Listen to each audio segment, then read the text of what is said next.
you know, after taking that trip and seeing that, you know, and having that feeling of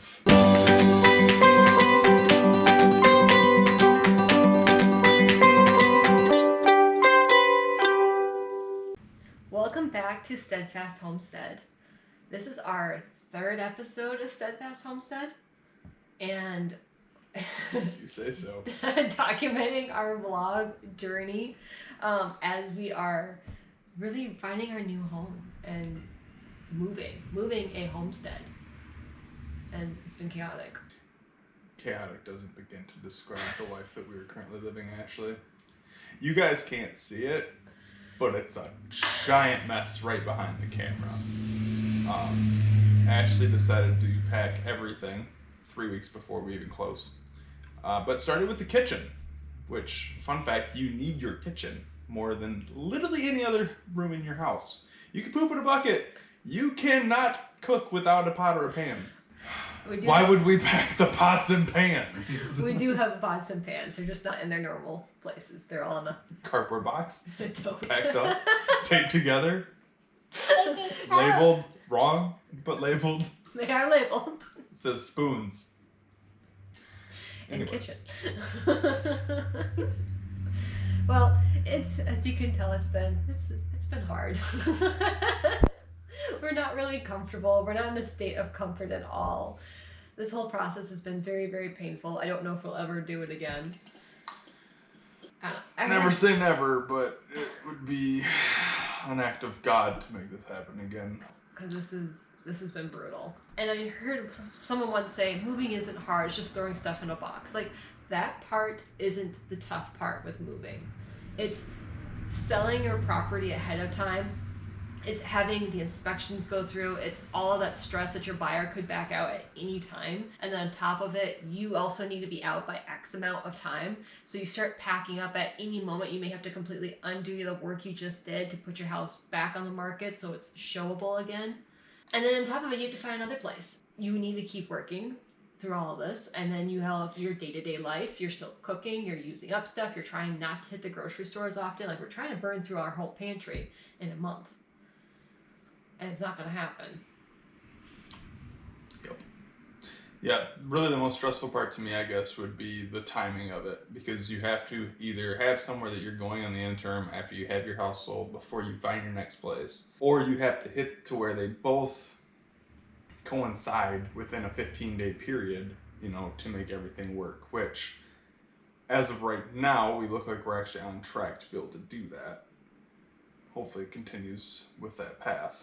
Because we really don't want to have to try to find somewhere to go in the interim, because it turns into a giant nightmare. You know, you're just adding a third house into everything. And then when you're trying to do it with animals, it adds a whole nother level of complexity. Because where are you going to put the animals? They need a place to go. You can't really put them in a box. They don't like it. No, they don't really like it, and they don't stay put very well. On a brighter note, we think we found where we're moving to. Yeah, so provided everything continues on, we have put an offer in on a house. It has been accepted. I went down for inspections about a week ago. Went through, looked at the house. It is a small house, 900-ish square feet. It needs a lot of work. Everything needs to be updated, redone. Structurally, it's very sound.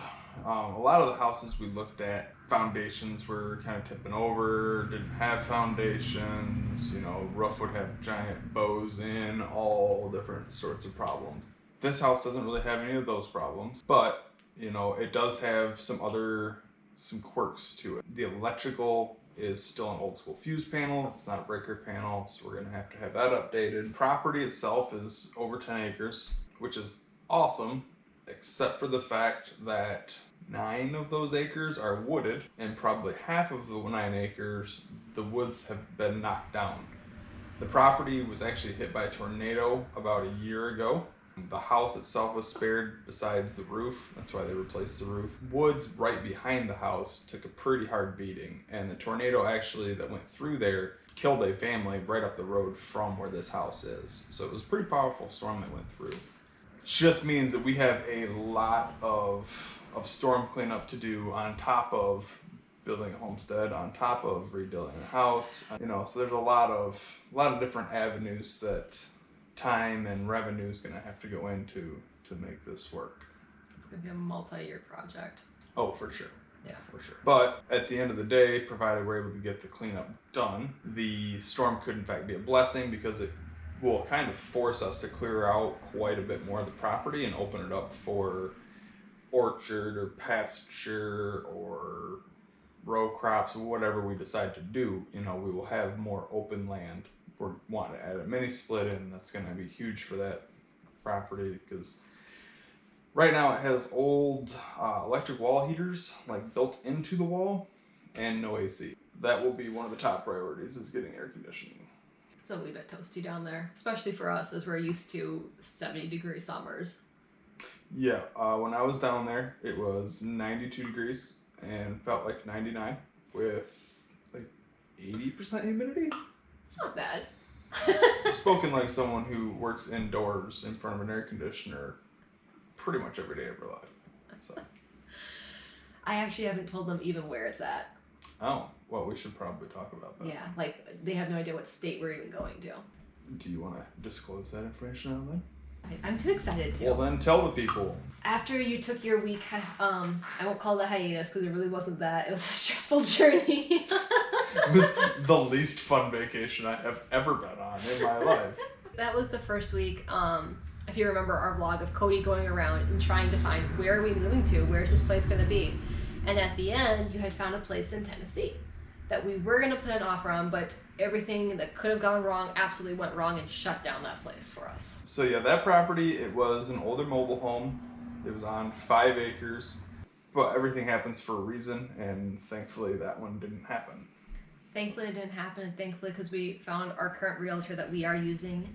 Corinne? She's awesome. Yes. Yeah, she's fantastic. She's been so helpful during this process and during this journey of helping us relocate. And her dad, Dave. And her dad, yes. Shout out to him too. And as you can guess, we're going to Tennessee because that was another blessing of that trip is that you were driving around and you're like, hey, Ashley, none of these places feel like home. And yeah, I could kind of talk on that for a minute. Yeah. So when we had gone on vacation looking for the states or looking at the states we were considering, you know, we really didn't remove any of them from our list from that vacation. There were aspects of all of them that we liked. There were parts of each state that we kind of cut off the list, but we were still looking Missouri, Arkansas, Tennessee, Oklahoma, Mississippi. You know, we're still looking at all those areas. And so on that vacation, I started in Mississippi. Mikey out of Tupelo, Mississippi, fantastic realtor. He took me, drove me around, showed me some houses. You know, he was great to work with. One thing that really stood out to me though was there was standing water everywhere in that area. And I don't know how much y'all know about me. I don't do snakes. Like, I do not do snakes. Mag dump every weapon I can find, beat them with a stick. I don't do snakes. And so I'm talking to Mikey, and he's like, "Oh no, you don't really see snakes other than near water." I was like, "Well, there's water everywhere here, so this probably isn't really the place for us." And again, there was one house that I looked at with Mikey that would have worked for what we were wanting to do. You know, it was less acres, it was a smaller, older trailer, but it would have worked. But again, there was standing water in the lawn, there was standing water everywhere. So that really kind of took a lot of Mississippi out of the area of consideration. From there, I actually went to Missouri, southern Missouri, and all the areas I went to are beautiful. Like Mississippi is gorgeous, kind of a northern Michigan feel if you're familiar with Michigan. You know, it's a great area. Missouri, you're getting into the Ozarks. Arkansas, you're into the Ozarks. You know, it's beautiful country, but for what we're wanting to do, it's fairly steep land. And so driving through that and driving on the switchback mountain roads, going through the Ozarks and everything, it's like, man, you know, this is gorgeous country. But it just doesn't feel like home. It doesn't feel right. And when I say feel like home, I don't mean feel like Michigan. I mean, it doesn't feel like the place for us. And so, you know, I'm driving through these areas to go look at these houses. I'm like, this just doesn't feel right. It doesn't feel like where we should be. And so I think I called Ashley the second day I was driving through everything. I was like, this isn't it. You know, It's a very disheartening call. It was a disheartening feeling. Yeah. So I did go to Missouri and look at a couple houses, and the one house, it was on flatter ground, but just getting to it, all you drive through is poverty, is the best way I can describe it. I'm all for not having building codes and you do what you want on your property. The amount of garbage in Missouri around houses was insane. Almost every house you would drive by on the routes that I was driving was a rundown single wide with garbage everywhere. I wouldn't call that necessarily poverty, because I would call that more so just lack of caring about maintaining your land. Generally, the more affluent you are, the better you care for your area. You're not seeing a millionaire who's got shit lying around all over his property. You're not, but you don't have to be a millionaire not to have crap on your property. Like, that's my point. It's like, you could be like, it's just very much a care, like, they don't care about their land. Okay, I think those two things go hand in hand, but that's not the point of this whole discussion. I was supposed to go to more southern Arkansas as well, and I was actually going to shoot over to Oklahoma because there was some just flat property I was going to go look at. Ended up finding the house in eastern Tennessee instead, and so we made the judgment call to axe Oklahoma and southern Arkansas and just go back to Tennessee. Almost the instant I hit Tennessee, it was like, yep, I'm here, it's here, this is it, this is where we want to be. You know, after taking that trip and seeing that, you know, and having that feeling of coming home as soon as I got to Tennessee, it was like, well, you know what? Let's bite the bullet. It's going to be more expensive. We'll pay more now, but we'll be where we want to be, which is part of why we're getting out of Michigan, because this isn't where we want to be. We don't deal with 3 feet of snow and sub-zero temperatures for months on end. Like, it's going to be great on top of all the other legalese fun things going on in the state of Michigan that Tennessee tends to avoid. So it aligns more with the values that we have, just as a whole. Michigan has fantastic people in it. There are areas outside of the big cities in Michigan that still have more of our values in mind. Unfortunately, they're greatly outnumbered by the folks in the big cities who don't share our values so much. So that's neither here nor there. A lot of this is simply because we're sick of the cold. A lot of it's sick of the cold, and the cost of living here is skyrocketing. There's not really room for us to expand up here due to the cost of land is very expensive. Cost of property up here is quite pricey. While I was on the first trip going down, traveling the different states, looking at different properties, we started just looking around up here as well to see, you know, what if we stay in Michigan and look at different properties here. And I mean, you can't find anything here with any amount of property for less than $250. No, yeah. And even that, you're looking at 3 acres. Like, it's not a good try to buy property state. In addition, like, when I was looking at properties up here, like, okay, because Cody was telling me, he goes, it's just not going down here. I'm like, well, crap, maybe if it's not working down there, it has to work up here. Okay, and hold on. I didn't say it's not working down here. I said the states that I'm looking at are not it. I'm literally driving on the side of mountains trying to figure out where I'm going to put sheep. That's what I said is not going to work. Ramses can be a mountain sheep. He's not a mountain sheep. He's too fat for that. We'll roll down. He is kind of chunky. Anyways, so all this to say, we are going to Tennessee. It was kind of cool talking to you on the phone because you're not a heat person. It gets to like 80 degrees and Cody starts to melt. Not quite that bad. It depends on what I'm doing, what the humidity is. He is. He's just.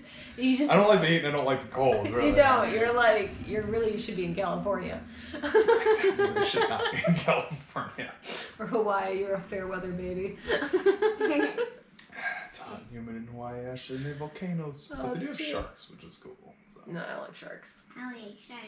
You don't get a vote. She gets a vote. She doesn't get a vote. Both of us don't like sharks. Anyways, but talking to him, like, while he's walking through the house that has no AC, mind you, has been locked up, and like locked up houses in heat get super hot. And he, like, talking to you, Cody was so incredibly calm talking to me. He goes, oh yeah, I'm like, well, how about this idea? And you just weren't cranky from the heat, because you get cranky in the heat. Like, you were so calm about the whole thing, just walking around. And to a fact, I'm like, wow, that house must be really well insulated, because you don't sound like you're dealing with heat. He goes, oh no, it's hot. It's like 100 degrees in here. Like, it was hot. It was very hot in the house. But you were so calm and so at peace with everything. Just kind of, that tells me so much that, like, this is a land of, like, that just makes you feel peaceful and happy. It is in the middle of nowhere. Oh, sounds wonderful. I was at the house for 3 or 4 hours, and there was one car that drove by on the road the entire time I was there. Compared to, like, what we have now. Yeah, you can hear it, I'm sure, yeah. driving by behind us. So yeah, that goes a long way. I mean, just not listening to road noise constantly.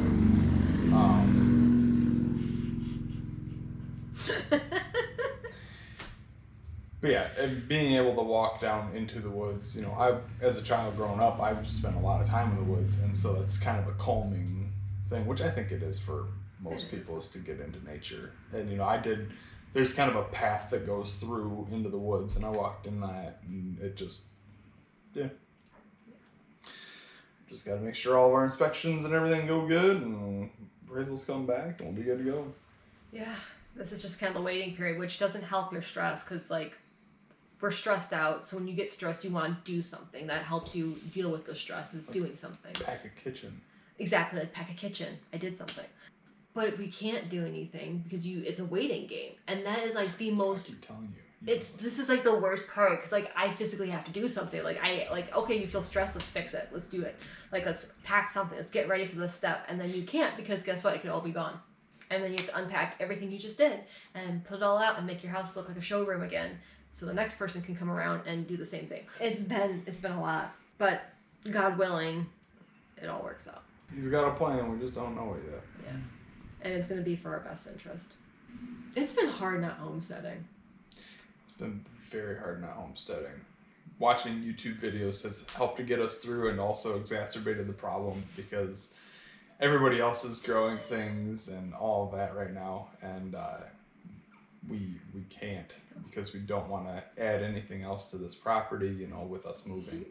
So we don't have a garden going. We have no chicken. We have no poultry at all right now. All we have is the sheep and the rabbits, and they're just kind of biding time right now. It's so disconnected from our food. Like, we've been cleaning out our freezer and stuff, which we got through all the stuff we raised ourselves and we canned ourselves. So now we're cleaning out all the store-bought things that we've purchased as, like, safety stock. I can tell that we just don't feel well either. Like, we're away from our standard diet of growing our own food. It's a state of constant stress. So it is what it is. Like, this is what moving is. Yeah. I want to just be there. I don't want to deal with all the in-between stuff. Due to the climate down there, we could start an actual second garden still. We just have to get there. Yep.